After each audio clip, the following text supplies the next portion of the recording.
Today we're driving the all-new BMW X3. Is it now the best mid-size SUV? We're going to find out with Thomas and Autogefühl in 4K, full screen, full length. Let's go with, first of all, let's say base to mid trim. Later on also then the M Sport version, specifically the M50, the top petrol engine so far from the new generation. Later maybe more things to come. But starting here with the version that most people will actually get is this rather brighter look from the double kidney, huge double kidney indeed, then a rather closed look. It opens then on demand when there is cooling needed, and you can also get the optional illuminated double kidney. I think it looks really elegant and it works together well with the Tanzanite Blue color, a dark blue. A Thomas Blue, what we call here in Autogefühl, would be a brighter one actually. The headlamps here matrix LED with the blue accentuations, and then also I really prefer this bright accentuation look. This is the base look indeed, so it will always look like this unless you go for the M Sport pack or you get an M50, and we'll later on check this one out for you in detail, how it looks different if you more want this menacing sport look or if you rather want this. And here then you can also see the bright contrast in the lower part around the windows. This also feels really nicely. Build quality on the outside is good. And you now have, so to speak, a more monolithic style. You don't have crossover wheel arches and so on. They try to minimize the design elements on the exterior. Then up to 21-inch wheels. These here are the 20-inch wheels. Well, they already look quite big, and maybe bigger is not that good for comfort. Base wheels would be 18-inch, and it's 4.76 m or 187 inches then in the total length. That's a tiny bit longer than the outgoing version. I think from the exterior wise it works very well. Or what do you think? It has split a lot of opinions, is polarizing, but I think this more monolithic look does suit the vehicle. Then the tail lamps are really large at the side, get a little bit slimmer than to the rear. Modern three-dimensional structure, and once again not too many design lines. This one and here, X320, they remove the I from the petrol engines because they don't want to get it confused with the all-electric models, for example. And so this one is a pure petrol engine, soon more to the engines and so on. Towing is either 1.5 tons for the plug-in or 2 tons then for the pure combustion engine models. And well, when we talk about the engines, follow me to the front. Let's get some clarification on that. Door closing sound already, by the way. It's really solid on the front part and also nice on the rear part. And you can see also that the door handles fold up to put up the hood. There we go, once, twice. With BMW it's always that you just pull it twice, and I think it's an easy system, so to speak, because you don't have to search anything in the front here. Nice how it's cut out here. And then there we go. This is a 2-liter 4-cylinder petrol engine. This will be then the base version. Different horsepower specs are available. The exact specs, what we have so far, are then in the pinned comment, also in the video description. The US version will already start with a little bit higher horsepower spec as the 30 X3 30. You have 2-liter 4-cylinder petrol, 2-liter 4-cylinder diesel, and 3-liter 6-cylinder petrol would be the M50. And also a 3-liter 6-cylinder diesel will be coming up later. The petrol plug-in hybrid is based here on the 2-liter 4-cylinder and will of course be very important if you want to some electric commuting locally or something, or if it has some tax benefits. And it has massively grown then in the battery size. That is the most important thing about the plug-in hybrid. Nice silver contrast here in the lower part, and towing is either 2 tons for the plug-in hybrid version or 2.5 tons for the pure combustion engine versions. Next to the base suspension, M Sportback or the M50 is then of course a sportier suspension. You can also order an adaptive suspension. We also drive it for you here today, and in the M50 it's an adaptive M suspension then with a sportier setup. And the turning indicators appear right there in the middle. That looks pretty fancy, doesn't it? And in the front they replaced the daytime running light. Yeah, I think light design wise, this all looks pretty stunning. Or what do you think? And how does the X3 look like with an M Sport pack, or if you go for the M50, exactly like this? Here more blacked out is also the M Sport Pack Pro. Here all the way closed, M logo, black accentuations in the lower parts, sportier look overall. Here once again with the illuminated kidney, which really looks cool when we are here under this bridge, protected from the rain. These are also 20-inch wheels in this M styling, so also a pretty cool look. And once again, this monolithic design here at the side profile, no contrasting wheel arches or whatever. Here we also have the frames here all the way blacked out. And also in the rear, it continues in a sportier way. And the Autogefühl fake exhaust police was successful because with the all-new BMW X3, there is either no visible exhaust, it's underneath. Only the sport model, the M50 here, gets the visible exhaust pipes, and they also have a function. And 1, 2, 3, 4. Together with this strong diffuser style in the lower parts. So tell me in the comments, would you go for an M50 model or would you rather go for the base look? And this here is the M50, the 3-liter 6-cylinder engine, the famous one, inline 6-cylinder by BMW. Almost 400 horsepower, a little bit below that, 4.6 seconds in the acceleration figure to 1 kilometers an hour or 4.4 seconds to 60 miles an hour. It's also a mild hybrid system, so all the engines are coming with a mild hybrid system now. And then there's also the plug-in hybrid, of course. And where do you get your car from depends on the engine. The M50 is always built in Spartanburg in the US. If you go for a plug-in hybrid, you always get one from the Rosslyn plant in South Africa. If you go for a smaller petrol engine or for the diesel, it depends. Some are built there, some are there. Then you don't really know before from which plant do you get one actually. Driver POV. This is here the animal-free steering in this modern form, and the material quality is really good, soft, yeah, well done. And then here you can control steering wheel. It's like a mix of real buttons and yeah, this one field. For the volume here, for example, here you can control things in the digital instruments that look like this actually, and shifting pedals are also available. What's pretty cool is always like the turning indicator just sounds awesome when you like put it in with some force right there. When you start up the vehicle, then the digital instruments also change to like that, and we can also check out the head-up display. There we go, now it's more in focus actually. So, and there you can also adjust the styles and so on. Here, pretty cool integration of the ambient lighting, that looks fancy. This is here a field actually, 2 smartphones, 2 times USB-C charging, but the inductive charging is just on the left side. And when the phone is charging here, see that? This ambient lighting signalizes, hey, phone is charging. That's a very nice effect. The climate unit is all the way then here in the screen. So plus and minus is here. Yeah, I do prefer the physical tiles, so I hate it that they removed that actually. There's like the in-depth climate menu. Other than that, you have this app view, which is always a little bit overload, I feel. Apple CarPlay and Auto, both wireless, but wireless only. You cannot connect with the cable. You can connect wireless and then charge with the cable. That will be possible. And the home screen, for example, and also here either the map, or there's also like a different home view available, whatever you want to configure it to. So the good thing is that the hardware behind it and the software itself is very reliable. Then the cup holders look really fancy, and they are also adaptive, X3 lettering. And then here, clicking sound, this is like this glass crystalline style manual volume jog, and this then the shifting lever. This in reverse in the front. My modes, you click here then to change the driving modes. I think it's always a little bit complicated in these new BMWs because you click down there, then you have to click here. How often will you do that while driving? Oh, nice. Yeah, switching to sport mode. Yeah, wait a minute. Let's go to like we can do to efficient mode. Ooh, that's cool. It has different effects on different fields. So when I, for example, change, let's say to digital art, it changes here. And also let's go back to sport mode again, because this is like this red scheme. There we go, and it runs from the side and then to the middle. Yeah, this is a really nice effect, you know. And they had some catching up to do with Mercedes, who have been like all over with ambient lighting. So BMW said like, oh, we also want to do something with that. And another effect is, let's say I'm here on the relax mood. So, interesting. Now the panoramic roof shade is closing.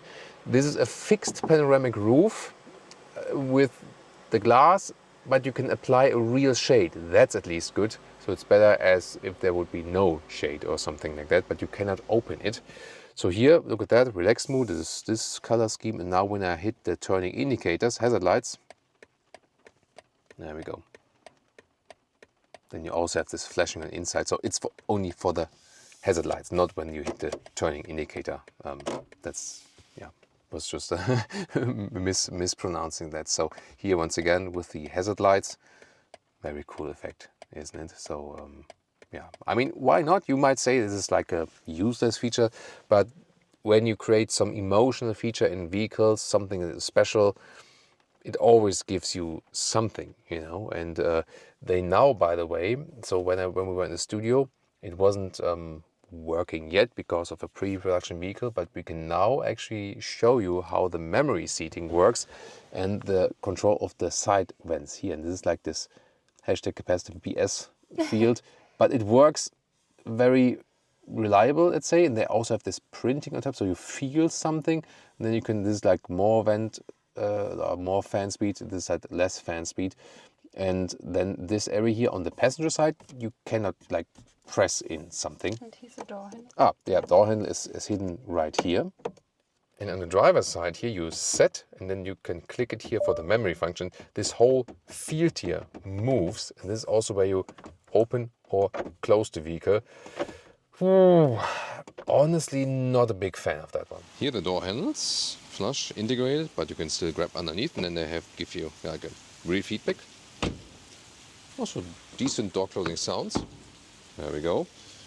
And then this is here the M50 model. Has a different darker interior styling than in this case. However, here it's all hardpack, so that's not my favorite, honestly. Ambient lighting integration is already here. You can see different colors. We'll also play around with that a little bit more. And here you can see this vent control here. This for this here actually, for this vent. So yeah, maybe a little bit over the top, I don't know. Then the steering wheel, this is here the M steering wheel. This is then with animal source.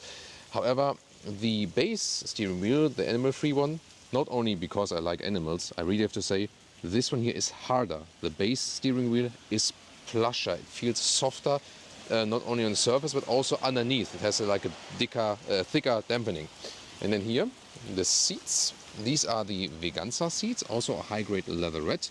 The other model had the fabric seats with 100% recycling. And these ones are also very soft, they're also perforated. And both are actually good in comfort, and talk to Leah about that. So comfort wise, I would prefer the fabric seats. Leah prefers here the leatherette seats, so it really depends on personal preference. These ones you can maybe wipe clean easier, the other ones have a better passive cooling, so it's all pro and con. And then the headroom here, by the way, also here, yeah, a lot of headroom left with 189, although this one here is once again opened here with the panoramic roof. You have in general a darker atmosphere here than when you have the M Sport package, and here also with the dark dashboard and so on. But of course the main difference is the steering wheel between the base model and the M Sport pack. And we have here the M button next to the cup holders, and we can of course here also change to the Sport mode, and you can see here this animation. There we go. Now Leah will show us the different ambient lightings when you have the custom settings. It does not work when you are in the sport mode, for example. You have to go to the personal mode, and then the vehicle allows you to individualize the ambient lighting color. Yeah, that's the Leah color. What is your favorite color? What did you say? Sorry, the microphone. What is your favorite color? Yeah. Of course, Thomas Blue. That's mine. Yeah, that's mine. And that's oh, Leah's. That's so cute. Rear seats here, soft and plush on the top part, then hardpack just in the lower one, but overall a good build quality. And also here from the seats, it feels really nice. And when you open and close things, like here, pull this one down, adaptive cup holders, and also the ski hatch here, like this. Everything is really solid. Then in the lower part, big hump here in the middle tunnel, separate client unit for the rear. This all where I touch though, 2 USB-C chargers. And now comes the big but. The legroom. So this seat is I would be driving. Not everyone is as tall as me, but then there is not much legroom left here behind the seats. Yes, of course, I always drive with steering wheel all the way out. They have a comfortable seating position, but here not too much rear legroom. That's the thing here about the vehicle. Then headroom. This no problem here to the glass roof. A lot would be a little bit less if the shade is actually closed then. Trunk or boot, 570 liters, at least in the pure combustion engine models. The plug-in hybrid will lose a little bit underneath the cover in liter figure. And then here you have a massive top cover. There we go. And you slide it back like this. Cabin trolley also fits in a vertical way underneath, no problem. And then the basic measurements here between the wheel arches. You see here, this is really good. So this is here 1.10 m or 44 inches, so 43, 44 inches. And then here the length is, I mean, it does close probably here or something, so a little bit less than a meter or 40 inches. Underneath, you can put this one here up, and then you can see here in the pure combustion engine model, you have more space underneath, or for example, a replacement tire would also fit there. So that would work. Then you can pull back like this. You see another splitter of the trunk. And I can also reach over here because I cannot remotely unlock the seats. So that is missing, I think. There we go. One. I can also here individually just fold the middle part, or then here. There we go. Overall well usable. And so to the seats as we are driving right here. This is 1.56 m or 56 inches. That's easy to remember. And the height, of course, always very important here. That is really good. So this is like 74 centimeters or 28 inches. And since the hatch is attached right here, and look at these cutouts, so how wide the trunk is also in the upper areas. That is actually well done. Woo!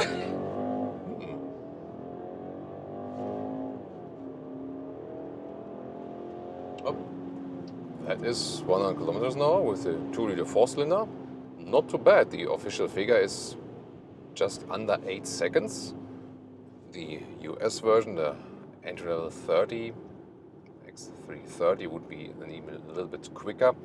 But of course, basically the very same engine we have there, just with different horsepower tune. So considering this the base engine, I think more than enough power, I have to say. Even the Lear meter went off there. Not bad. Of course, probably also because of the flying luggage in the rear, that maybe also triggers a little bit there. And it really feels like a completely different vehicle now, especially because of the different interior and the different steering wheel and so on. And we'll start here with some agile driving here in these corners, and the steering feel is actually quite nice. So it doesn't have a dead zone area, yet it also doesn't get any extreme to the sides. Nice to hammer in the turning indicator, red together with blue M colors. Then here in the ambient lighting, when we are in that sport mode, we have a little bit more throttle delivery, basically power delivery. Also here the RPMs are turned higher. With the S shifting mode, I could even pronounce that further. It's not always useful also to use the S shifting mode. It makes sense when you have a lot of like winding corners, back and forth movement and so on. Other than that, you can as well also just let it on the normal D driving mode and mainly control over the sport mode. Or then if you don't want to change the driving modes there in the screen because it's too complicated, and it is complicated while driving, then for example just use the shifting lever here and then only go to the S shifting mode. So different things you can do with this car or not. Yeah, it's always so cool to hammer in the shifter here.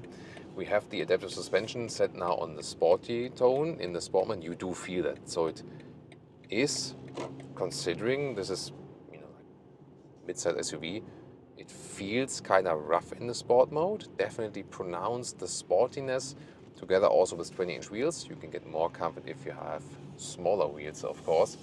And interesting, what isn't? Well, the Tesla would have been quick enough to make the acceleration, right? There's a car in front of him. Okay. There's another slower car in front of the Tesla, probably. Yeah. There we go. Yeah. Golf. Golf or? Is it so slow? No, it's a Polo. I think it's a Polo. Okay. Yeah. Okay. And not such a big engine in there. So like mid acceleration here. It is really rainy and windy outside. Oh, BMW iX. Really rainy and windy outside, so it's actually a good thing to test the noise insulation. And we'll accelerate now up to 100 kilometers an hour. There we go, 60 miles an hour. And the main things, of course, from the upcoming cars here, but I don't have to raise my voice that much. And we can also go back in the driving mode, for example, to the personal mode. See if that's changing the driving modes while driving is really, really bad. I have to say that. Now the sound is being de-pronounced, so to speak. There's also nothing from the sound actuator and so on. Suspension is also now a little bit forgiving. Do you also feel a difference suspension-wise? Yeah. It's really notable. Yeah, This is yeah. an active adaptive suspension where it really changes something when you change the driving modes. It really fits the car way better. Of course, if you do like an Alpine pass or something, maybe go for the sport mode, but other than that, leave it in the base suspension mode, and that's actually it. And here also, for example, when you have like a GPS running or something, this is something I've been criticizing with the BMWs for quite some time now. When you change the driving mode, it stays then in this like this screensaver mode, and you have to actively switch it back to wherever you want to go again, and that's also not a really comfortable thing. Yeah, that goes to the modes. Yeah, it's the Yeah, it's kind of weird, right? Or you need an assistant to change things. Yeah, why not?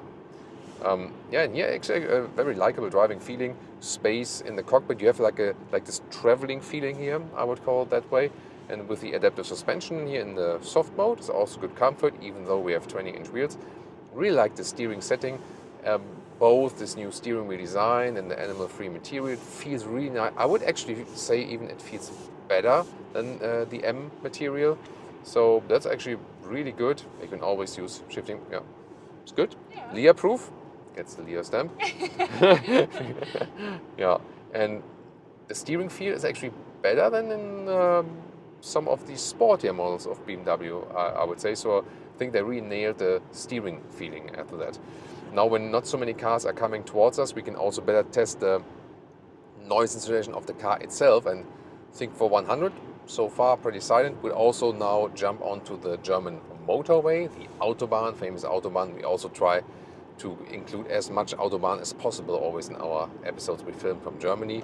And the car feels agile, feels relatively light in comparison, I have to say. And even in the normal suspension mode of the adaptive suspension, you really like to steer the car around. It is a fun vehicle, so their promise of driving fun is fulfilled with the BMW X3. And you might think about, yeah, why would they go for an X3 versus an X5? This one here definitely feels lighter, is lighter, and also does deliver you more driving fun. That would be the main reason for me. If you compare it to the BMW X1, of course, they try to put a larger gap now again, so the existing X3 to the new X1, they kind of closed the gap there a little bit. Here now, of course, a completely new interior and so on. The seating comfort is also good, but it's both good in the X3 and in the X1. So here I would say from the suspension is the biggest difference to the X1, that here in the especially adaptive suspension in the comfort setting, you have more suspension comfort than in the X1, but you can of course always tune it with wheel size depending on what you like. So these are just small comments here to X1 to the one side and the X5 to the other side. On the Autobahn, let's go to the... Would you like to do that? Sport? Yay. Hey Leah, sport mode please. Thank you so much. And now like some 90 kilometers an hour to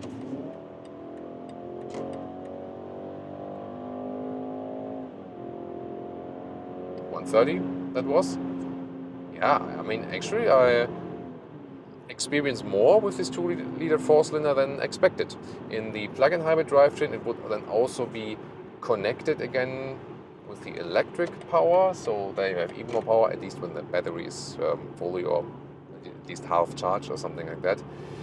The 3-liter 6-cylinder we will drive later on. Let's see if we can really have so much more fun with it and how much difference it really does make.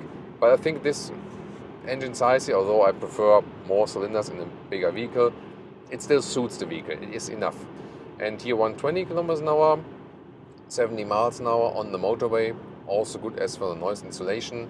There's no turbulence from the side mirrors. I'm also looking forward to compare the side mirrors in the M Sport model here, for example. It's all looking pretty good, and it's really smooth ride also on the motorway. But in comparison to maybe other vehicles here in that segment, I feel they still have this tone of sportiness, because I say, hey, it's BMW after all, so it should feel like, you know, sportiness and fun to drive. And I think they also achieve that. It's also giving you a different driving feeling to the X1 in the sense of you feel the size. It's not too much size, but the X1 feels a little bit more agile in the corners, I would say. But then again, as I also mentioned when we were going on the motorway, this one here does deliver you more suspension comfort. Well, and as for the competitors, Audi Q5, meanwhile, it's, you know, like the previous generation is a little bit outdated. Meanwhile, now the new generation is also coming, the all-new Audi A5. We will drive it for you very soon as well. Then we can compare the new generation to that one. And of course, the Mercedes GLC. From these, I feel that BMW again hits one, you know, like this sportiness thing again. Still, it's a good compromise of sportiness and comfort. The GLC has the optional air suspension and brings by that more suspension comfort, I feel. The GLC is also, at the moment, I think one of the best Mercedes vehicles. So inside the Mercedes, Leah nods as well. She also felt it as a, not only as a co-driver. Rear axle steering. Yeah, right, she's right. She, like the GLC has rear axle steering. That's of course good for the maneuverability. That's a great word, right? That was pretty quick. Maneuverability. So in the US, like, maybe Massachusetts. yeah. Or Arkansas. Everyone in Europe says Arkansas, you know. No one says Arkansas. So the thing is that the GLC does offer more tech features in a way, you know. So all have their different emphasis. I would probably call it that way. But overall, is here in this mid-size SUV segment, yeah, once again, a very good performance. Outgoing model to this model, I mean, there are some things that are maybe a little bit worse. Some of the controls, I feel, they're maybe a little bit over the top. But then again, this new modern cockpit makes it a small BMW iX. So if you fancy the BMW iX, this large electric SUV, but say, hey, I don't need an all-electric car, or I cannot charge properly, but I found it cool from the interior. This is like a small BMW iX now, with this new modern cockpit and so on, ambient lighting, a little bit more show effect, and this works very well. So overall, definitely still is, once again, one of the best mid-size SUVs here. It is a very good driving performance. I feel very relaxed also as well. Any verdicts to add from your side? No, I agree. Me too, yeah.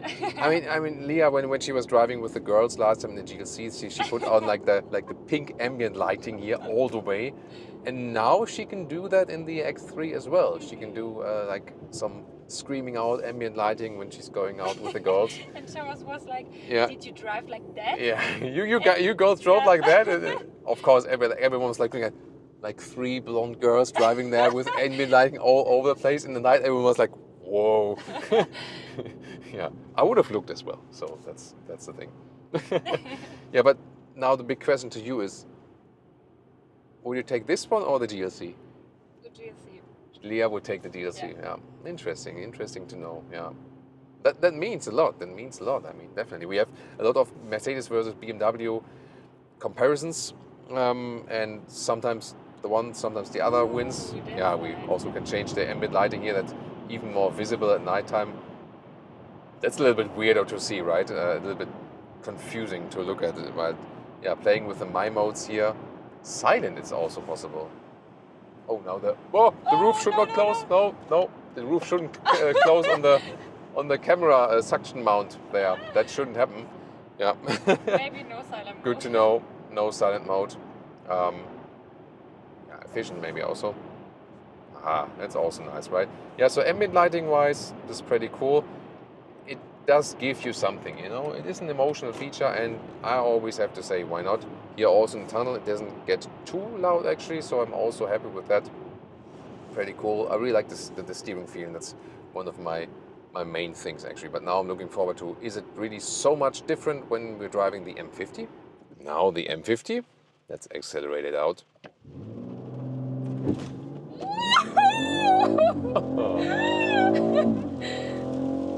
Woo! Oi.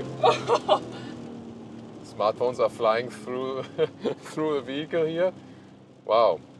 Yeah, that is way more Crazy. powerful acceleration than in the base model. Yeah, that's why you would go for the 3-liter 6-cylinder. And some rainy Autobahn driving with the X3 M50, and what we immediately feel is here they did some additional measures here to stiffen up the vehicle, and there's also the adaptive M suspension, and how the base model drove with the adaptive suspension in the sport mode is here, so to speak, the base setting. And when we then go to the sport mode,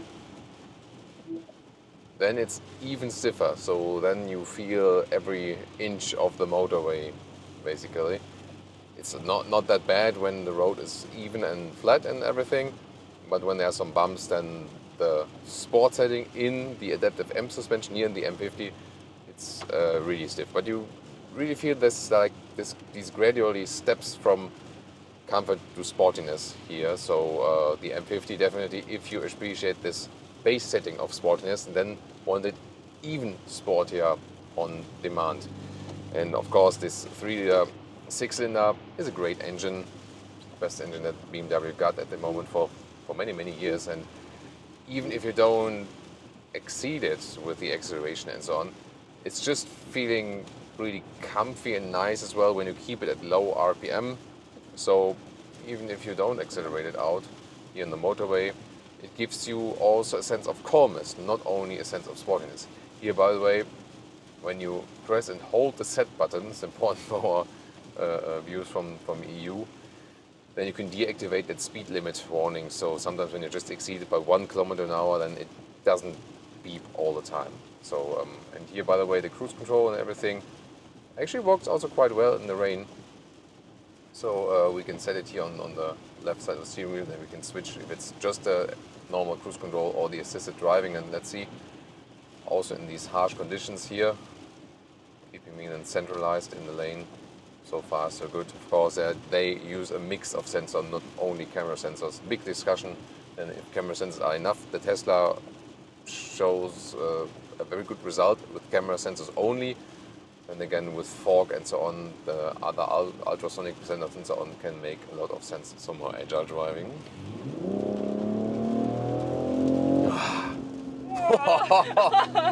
Ooh, when you let go of the throttle, I looked over to you and I go, yeah. So all the different things are just tuned in a more aggressive way here with the M50, definitely. So of course I have to be a little bit careful here because of the wet road, but it's hooking up quite well, of course, with these new tires. Good feeling in the corner, it doesn't lean at all. Nice acceleration out. The all-wheel drive is rear biased, so you always have more power than at the rear, for example. Yeah, and the handling, it's really nice. Wow. It's of course sound actuator, but it also sounds natural, you know. So a good job here, not exaggerated and doesn't sound pathetic or something like that. So wow, that like in the agile driving, handling feelings, the M60 is really cool. I like that. So if you want that one more spice of sportiness, that's definitely then the way to go for. So yeah, plus the 3-liter 6-cylinder. Just the price, you know. Yeah, in the US market, you might say, hey, the extra price is not that large, but in the European market, the extra price for an M60 is just nuts. So there you really have to think twice about that. And fuel economy, if you drive rather efficient, some 8 liters on 1 kilometers, 29 mpg US, 35 mpg UK, maybe a little bit worse.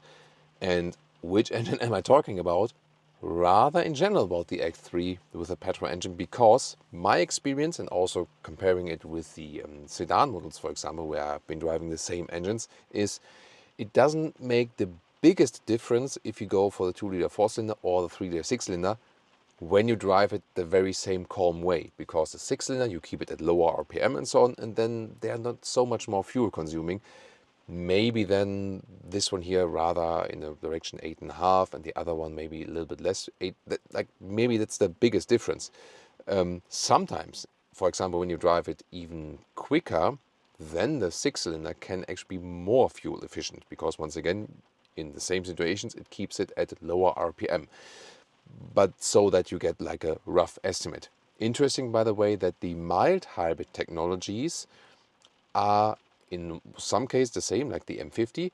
If you go for the X320 or the X330, then they both also have mild hybrid system, so 48-volt board net. However, in the US, the Northern American version, there they use an ISG, so let's say like a less sophisticated mild hybrid system, whereas the mild hybrid system they use in Europe for the 20i is a little bit more powerful and can give you some more recuperation moments. Pricing, Europe, Germany, for example, 58,000 euros. It starts, already not cheap, of course, and then if you go for an M50, you are already at 83,000 euros, plus a couple of thousand euros extra. It gets really hefty. US prices are a little bit lower. It's built in US, plus the prices in the US are without the VAT, and they start there at 50,000 US dollars, and that's of course more attractive. But even more crucial is that the M50 starts at 64,000 euros. So there's not such a huge difference between the M50 model and the other models, whereas in Europe there's a way higher difference. And why is that? The motivation to sell these big petrol engines, pure combustion engines in Europe, is rather low for the manufacturer because of these fleet consumption CO2 regulation. And then they need more electric vehicle sales to get the CO2 fleet down, or the whole consumption of the fleet in CO2. And when they sell in consumption, high fuel engines and so on, they need more margin on that because they have to pay basically a fee to the EU for that. So that is like the reason behind why the M50 is so extremely expensive in Europe and relatively cheap in comparison in the US.